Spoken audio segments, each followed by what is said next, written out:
আসসালামু আলাইকুম। খুব সহজ পদ্ধতিতে আমি ফ্রাইড রাইস করে দেখাচ্ছি আপনাদেরকে এবং এই যে আজকে যে ফ্রাইড রাইসটা করে দেখাবো, এই পদ্ধতিতে আপনি যদি বাসায় বানান, রেস্টুরেন্টের স্বাদের থেকে এই ফ্রাইড রাইসটা কোনো অংশেই কম নয়।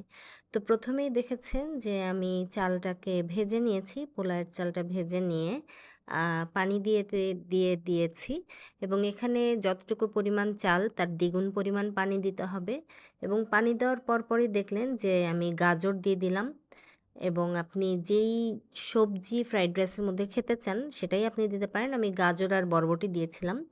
সাথে দিয়েছি হচ্ছে ১ চা চামচের মতো মরিচের গুঁড়ো, ২ টেবিল চামচের মতো সয়া সস, পরিমাণ মতো লবণ এবং দেওয়ার পরে দেখেন যখন 90% কুক হয়েছে তখন আমি এটাকে ঢাকনা তুলে মিক্স করে দিচ্ছি এবং এখন এখানে আমি ৪ টেবিল চামচের মতো চিনি দিয়ে দিব। চিনি দিয়ে আবার মিক্স করে আবার ঢেকে রাখবো। যখন 100% কুক হয়ে যাবে, কুক হওয়ার পরে আমি এখানে ডিম স্ক্রাম্বল করে দেব। তা এখানে আমার পোলাওয়ের চাল ছিল হচ্ছে গিয়ে ৩ পট। তো ৩ পট চালের জন্য আমি ১৮টি ডিম এখানে ইউজ করেছি। যেহেতু আমি এগ ফ্রাইড রাইস করেছি, তো ডিমের পরিমাণটা বেশি হলে খেতেও অনেক বেশি সুস্বাদু হয়। তো ১৮টি ডিম যখন আমি স্ক্রাম্বল করেছি, দুটো করে অ্যাট এ টাইম দুটো করে ডিম আমি আ ভেজে স্ক্রাম্বল করে এটার সাথে অ্যাড করে নিয়েছি এবং একটা জিনিস খেয়াল রাখবেন, আমরা সাধারণত অন্যান্য সময়ে আমরা কীরকম দেখেছি YouTube এ বলেন বা বিভিন্ন রেস্টুরেন্টে বলেন, একেকজন একেক রকমভাবে তৈরি করে। তো আমি অনেকভাবেই তৈরি করে দেখেছি ফ্রাইড রাইস।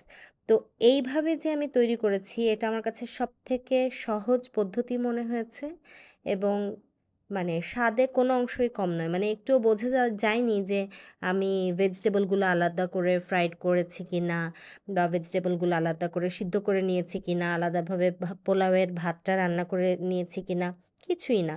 একবারে আমি পোলাওটা যেভাবে রান্না করি সেভাবেই বসিয়ে দিয়েছি।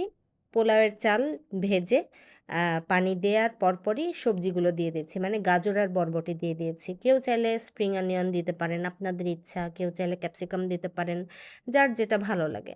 তবে গাজর আর বরবটিটাই আমার কাছে বেশি ভালো লাগে এবং বিভিন্ন রেস্টুরেন্টে এই দুটো সবজির সাথেই আরও আ কিছু সবজি হয়তো মিক্স করে।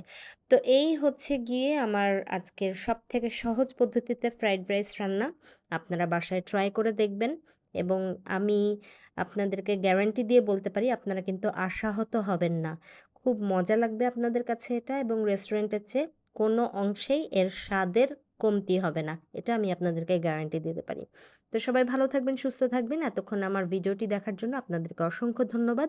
ভিডিওটি সবাই শেয়ার করে দিবেন যাতে সবাই শিখতে পারে। ধন্যবাদ সবাইকে।